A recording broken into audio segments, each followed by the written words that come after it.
এই লোকটা পুত পবিত্র থাকে না, আপনার যদি জানা থাকে এই লোকটা সুদের সাথে সম্পৃক্ত, আপনার যদি জানা থাকে এই লোকটা ইসলামের সাথে চরম দুশ্মনী পোষণ করেছে, তাহলে আপনি মুমিন হিসাবে এমন ব্যক্তিকে লাথি দিয়ে বঙ্গোপসাগরে ভাসিয়ে দেওয়া এটা হলো আপনার দায়িত্ব।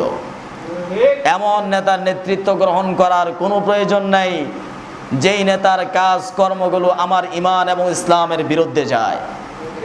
যেই নেতা ইসলাম এবং ঈমানের বিরুদ্ধে যাবে এমন নেতা আমরা নিজের জন্য মানি না, আমার দেশের জন্য মানি না।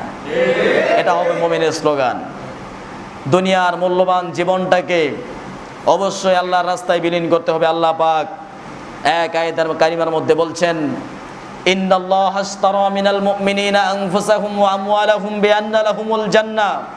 হে মুমিন, তোমার জান এবং মালটা এটা তোমার না, এটা আমার।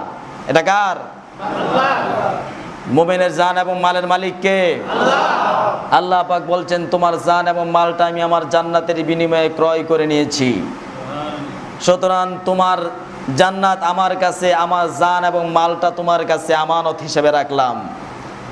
আমার জান এবং মাল, এই আমানত যদি আমার কাছে তুমি সঠিকভাবে পৌঁছে দিতে পারো, তোমার আমানত আমার কাছে জান্নাতটাও তোমাকে সঠিকভাবে বুঝিয়ে দিব।